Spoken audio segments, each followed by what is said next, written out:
Hey guys, welcome back to another episode of the Music Den. I'm your host, Armando Venditti.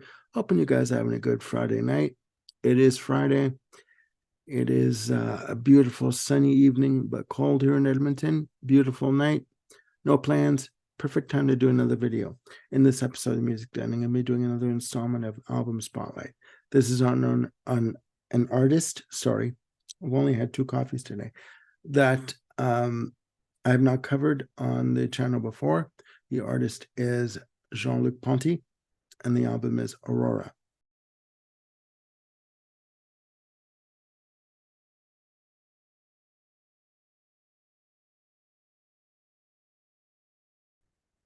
Now, Luc Ponty, jazz fusion artist, violinist, also plays keyboards, tenor saxophone, has had a recording career since the 1960s, has recorded for such labels as Atlantic, Columbia, and Blue Note.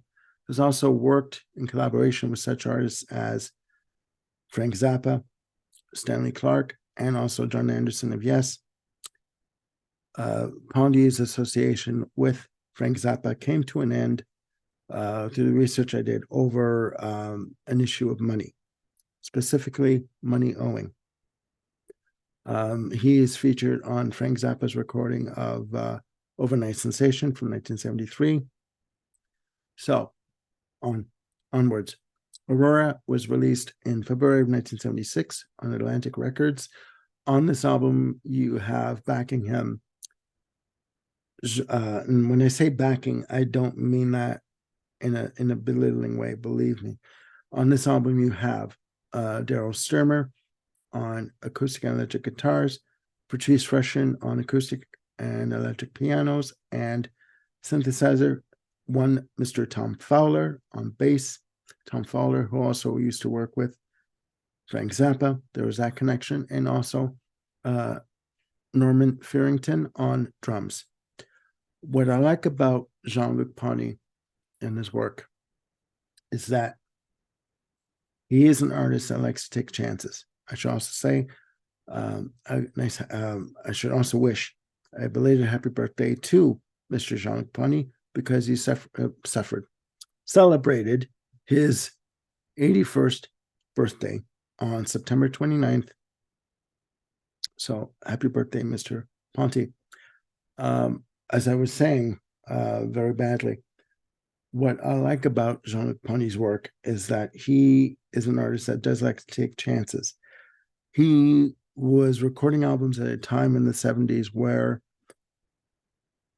artists would take chances musically, and that if they would write a piece of music, if they felt that the music needed multiple parts, they would record multiple parts, and the record companies would let them. So you would have a track, a piece of music that would have, say, 4 parts that would take up, say, an entire side of an album, or more than that. If it was a double album, maybe one piece of music would take up 2 sides of an album. It was a time of experimentation. It was a time of exploration. It was a time of exuberance, and it was a time of celebration with regards to the music that was released and created. This album, to me, is no different. Aurora is a fantastic instrumental album. I know that for some people, instrumental albums are a bit of a turnoff because you're used to listening to someone singing a piece of music or a vocal line. You're not missing anything on this album. The album starts off with the track Is Once Enough. It starts off with a fast-paced rhythm with violin and guitar. Great bass work from Tom Fowler. Fantastic. This track is a fantastic showcase, in my opinion, for both Daryl Stuermer and Patrice Rushen. I've seen Daryl Stuermer with Genesis in 1992, and I know that he can smoke on the Steve Hackett material that was done with Genesis, but I had no idea that he could smoke the way he does on this track. Fantastic soloing. And what I love about what Luc Ponty does is he allows each artist to soar, to take off, doing solos, to do whatever the hell they want to do on a piece of music, as long as it fits and suits the recording. Great, great. And this track is no different. Next up is the track Renaissance. Fantastic keyboard work from Patrice Rushen. Very intricate acoustic guitar work from Daryl Stuermer. A nice mid-tempo track. And after listening to Is Once Enough, this is sort of like a nice way to calm down before the rest of the album takes off. Moving along here, track 3 is the title track, Aurora, Part 1. Again, he was one of these artists that would do multiple parts for his tracks. And this is no different. This only has 2 parts, unfortunately. Part 1 starts off with beautiful keyboards, nice twinning of guitar and violin lines. And what I like about what he does with Daryl Stuermer is it's almost like they have like a dueling time.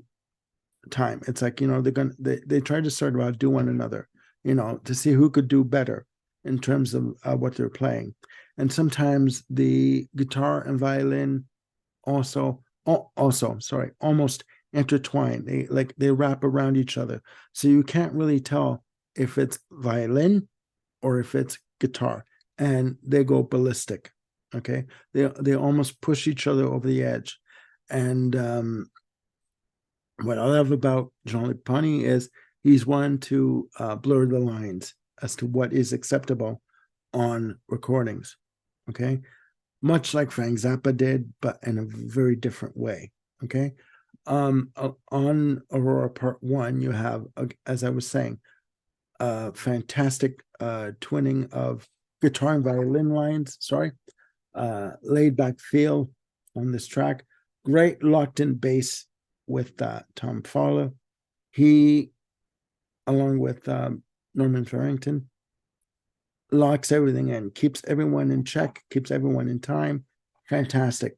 Aurora Part 2 comes next. Funky guitar intro, nice solid bass and drums, intricate guitar and violin work on this track. Fantastic. That ends off side 1, right? Next up is Passenger in the Dark. More great bass work from Tom Fowler. Beautiful violin and guitar soloing on this track from both Ponty and Stuermer. Again, what I like about what Ponty does on this track is he stretches the limits as to what he can do with the violin.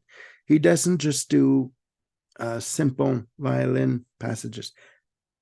He tries to bend the note as to what he's playing. And it's great. It's fantastic. I like artists that take chances when they record their stuff. And he's one artist that loves to take chances. He's always been that way.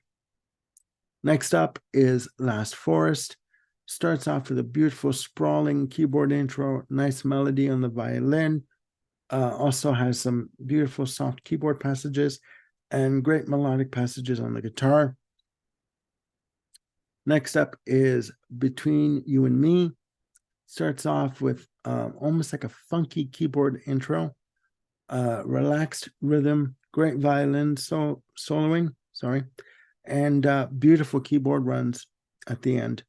And again, he allows Rushen on the keyboards just to, do what she wants on the keyboards, as long as it suits with what is on the, on the arrangements.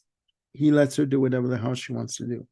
And I'd like to try and see someone try and stop her, really, because she's a fantastic player. The album ends with a track called Waking Dream. Clocks in at 2 minutes plus. Very beautiful, nice soothing piano passage that starts it off. Beautiful violin violin melody on top of the piano passage. Nice slow paced tempo.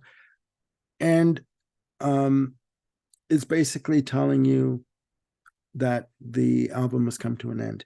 And it's a beautiful melodic way to end the album. Very tranquil. I'm telling you, This album, along with his other 70s output, is simply fantastic. You put this album on, turn off the lights, sit back, relax, shut your eyes, and just let the music take you on a journey. You don't know where the hell you're going to end up, but you know what? You're all the better for it. I promise you.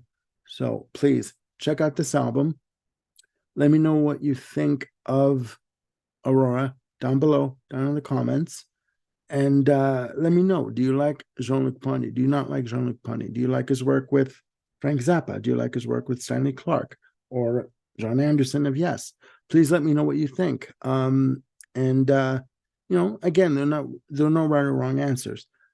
This is an artist that I've known about for a while. I actually got into Jean-Luc Ponty when I was listening to a lot of Genesis about 10 years ago.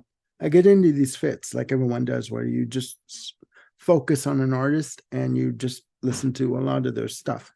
And I read up on Daryl Stuermer and realized that he worked with Jean-Luc Ponty as a recording musician, as a session musician for his albums. And I just fell in love with this stuff. I think he's fantastic. So please, down there in the comments down below, let me know what you think of Jean-Luc Ponty.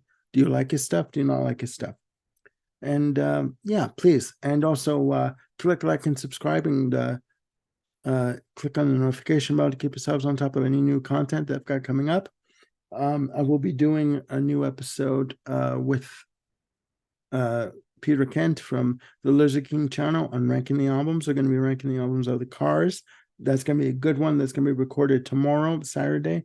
So that will be airing on Monday, I believe, if I can get it done, because it is Thanksgiving weekend this weekend. So I'm going to get it out to you as quickly as I can. I'm going to be doing another episode with Ryan Gavalier on Misguided or Misunderstood, on Stevie Nicks, Belladonna. I'm going to be doing another episode with Bill Schuster coming up on Roger Waters, Dark Side of the Moon redo. We're going to be giving you our reaction to that album. I've listened to some tracks, not the whole album. It is different. So that is coming up. So please, again, look after yourselves and one another. And I will be seeing you soon with another video. Bye for now.